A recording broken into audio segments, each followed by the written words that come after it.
CHAPTER VI Of the Life Story of a Russian Exile by Marie Sukloff Translated by Gregory Yaros. This recording is in the public domain. Recording by Expatriate in Bangor, Maine. CHAPTER VI On the day following the issue of the manifesto, the Black Hundred, which consisted chiefly of the riffraff of the city population, with an admixture of secret police agents, disguised gendarmes, and spies, took possession of Kiev. They robbed and murdered the defenseless inhabitants of the city before the very eyes of the soldiers and police, and were even helped by these in their work of pillage and slaughter. To resist the attacks of these hooligans, the young people formed self-defense leagues. I became a member of one of these leagues, and with a revolver in hand fought off the drunken mob. After 2 days of such activity my position in the city became insecure. I was under surveillance, and arrest threatened me at any moment. Then I decided to leave. I changed my appearance somewhat and went to Moscow. I stayed in Moscow for some time, and, having learned that agitators were wanted in the province of Tchernigoff, went there. I had a letter to a certain Mr. B., who was well known for his revolutionary propaganda among the peasants. When I came to him and declared my intention of doing propaganda work in the villages, he said to me: "I am very sorry you came to us at such a bad time. Governor Khvostov has been pacifying the peasants, and the village now presents a dreadful sight." He introduced me to 2 comrades, a middle-aged man and a young girl, and we 3 started out the next day. We were dressed in peasant garb, and in our wallets, which we carried on our backs, were prohibited pamphlets. Toward evening we came to the nearest village. We entered a hut, and the host welcomed us very cordially. "Put up the samovar," he said to his wife, who was rocking a baby in a cradle suspended from the ceiling. "Well, Vanya, why didn't you come around to us for such a long time?" the host asked, turning to my comrade. "I was in Moscow," Vanya answered. "What have they decided there?" asked the host. But suddenly his cheerful, smiling face darkened, and not waiting for an answer, he said: "Did you hear what happened to us here?" "Yes, I did," my comrade replied. "But I want to hear the whole story from you." "Wait, the boys will come and we will talk it over," said the host. "Did you bring any books?" he asked. We untied our wallets and laid out on the table all the pamphlets we had brought. The host reverently picked up every one of them and read the titles aloud. Soon the hut filled with young and old peasants. There were even women with infants in their arms. They all knew Vanya well and greeted him in a friendly manner. "See how many of our people are missing," said an old peasant with a white beard. "That's after the manifesto." "Tell Vanya everything," several voices said at once. The old peasant laid his hand on the table, crossed them, and began. "When we heard that the Tsar had issued a manifesto and had given us liberty, and the year had been a bad one, and there was nothing in our barns, we understood by the Tsar's favor to us that we might take the superfluous grain from the landowners. We gathered the whole village, came to the house of the landowner, called him out, and said to him: 'The Tsar's favor gave us a manifesto that we might take your grain, there being none in our barns. Give us the key. We will divide fairly and shall not forget you.' The landowner began to yell at us and went back into the house. We waited, but he didn't come out. Then we decided that he had heard nothing about the Tsar's manifesto. So we broke the lock, divided the grain among ourselves, and went home. That was in the morning. Toward evening we heard a noise and the dogs were barking. We went out and saw an important official coming. All about him were Cossacks. We thought that he came to read to us the Tsar's manifesto, so we fetched bread and salt and met him, bowing low. He ordered us to gather in the village square. We came in good order, and he swore at us in the worst language. Then he shouted: 'Those of you who first thought of rioting and going against the landowner, step out.' We all answered in chorus: 'Your High Nobility, we did not riot, but there was a manifesto from the Tsar that we might take the grain from the landowner, there being none in our barns.' 'I'll show you,' he shouted, striking us with the nagaika. 'I'll show you what the Tsar's manifesto means. Let us have rods, rods!' They seized Andrey first and flogged the poor fellow so that he remained lying on the spot. His hapless wife was weeping, and the Cossacks hit her in the face with their nagaikas and swore at her. The women and children began to cry. The Cossacks surrounded us on all sides and did not let us get away. They flogged 10 people, and after that the official — it was the governor — said, ' And now take the grain back to the landowner's barn.' ' That, your high nobility, we cannot do,' we answered. ' There was a manifesto from the czar that we might take the grain for ourselves.' ' Shoot these dogs !' he shouted to his Cossacks, and they fired a volley. 8 were killed and many wounded. After that the Cossacks went to the houses and began to rob us. They insulted our wives and daughters, and Savitch's girl they crippled for life." As he spoke his white head was shaking and his withered hands were trembling. Every word of his sounded terrible in the dimly lighted hut.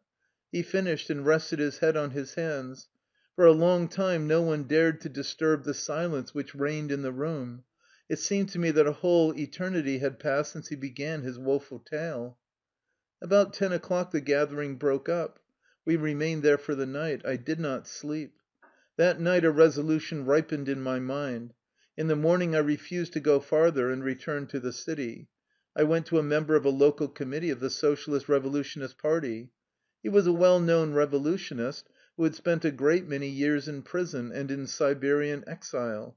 To this man I confided my secret. " Very well," he said, " I will communicate with the committee." On the same day he delivered to me the following decision: "The committee deems the assassination of Governor Khvostoff necessary at this moment, as a response to all the atrocities he has committed in the villages. It has also become known to the committee that the governor is trying to organize a Jewish pogrom in the city of Tchernigoff. In consideration of all this, the committee accepts your proposal and authorizes you to make the attempt." Mr. V also gave me money for necessary expenses and some information about the governor. He lived at one end of Tchernigoff.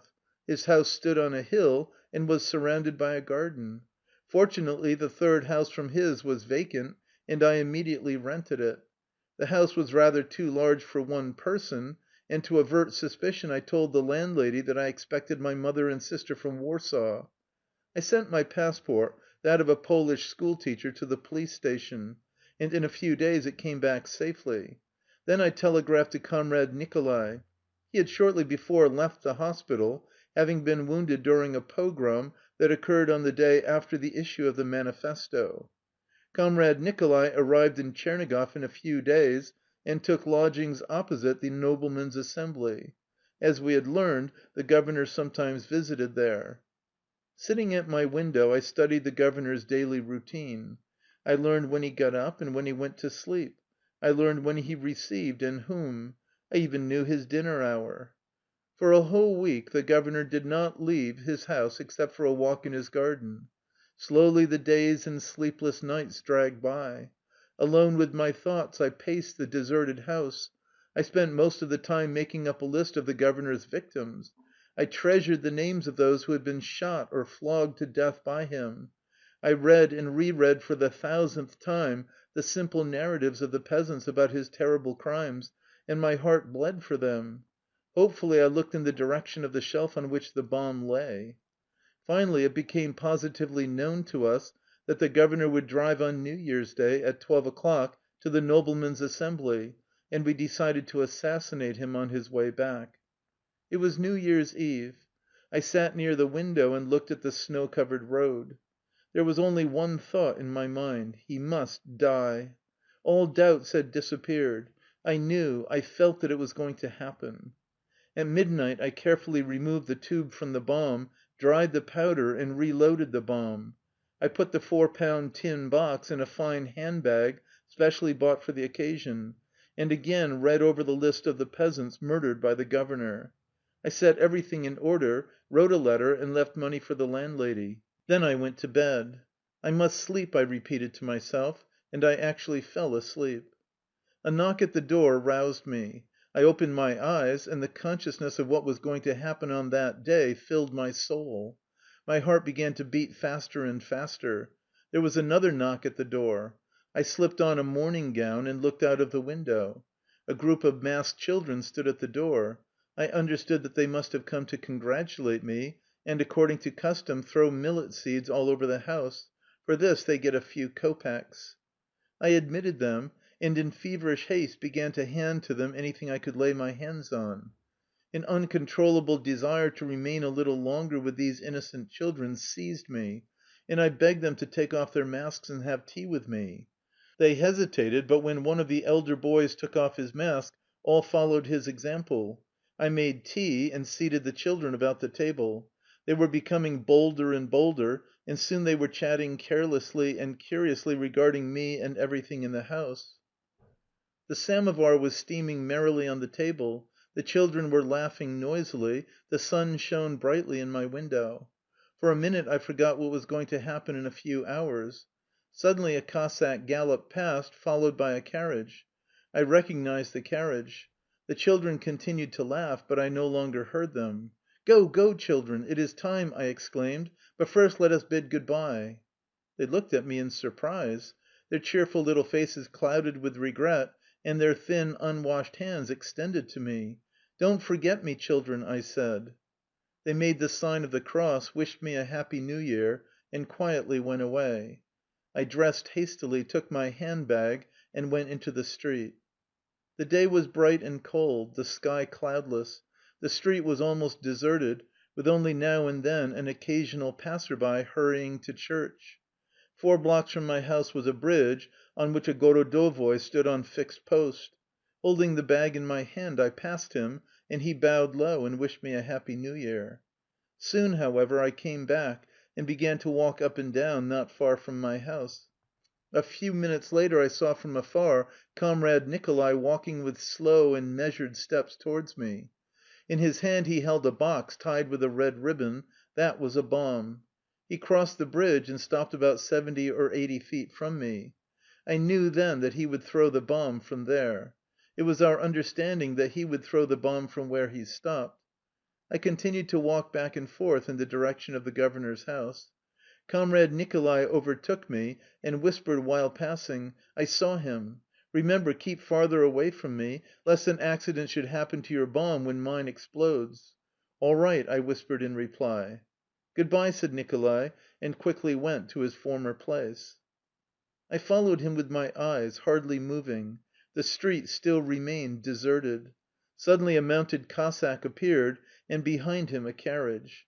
Comrade Nicholai immediately stepped down from the curb.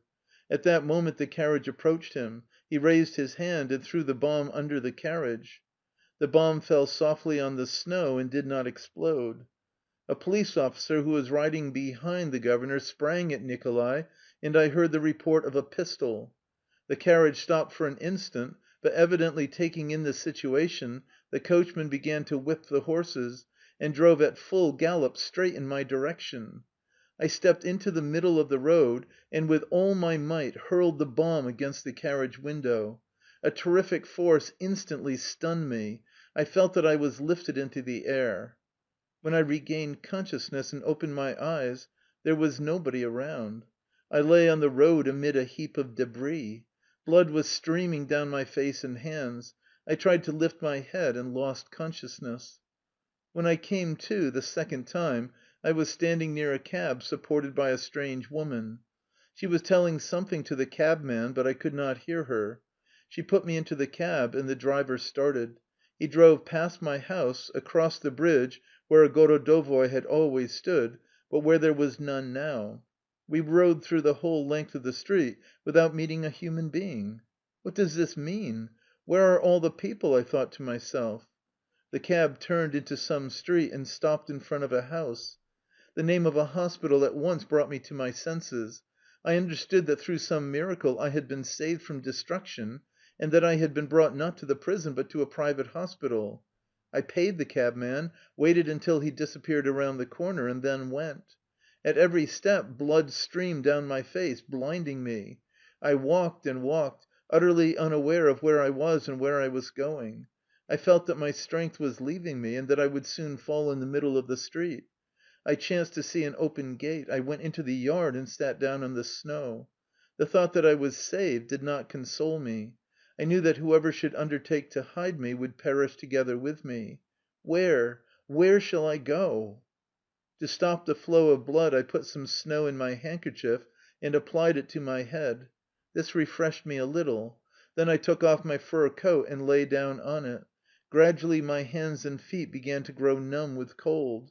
The snow about me became red. Drops of blood froze on my face and hands. It grew dark.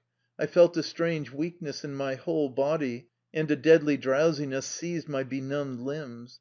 I do not know how long I had lain thus, when I felt that some one was tugging at my sleeve. With difficulty I opened my eyes. A youth stood near me. He bent down close to my ear, and I distinctly heard, "Is that you who killed the governor? You?" His words lighted up my dying consciousness. "Yes, it is I." End of Chapter 6, Part 1. Recording by Expatriate in Bangor, Maine.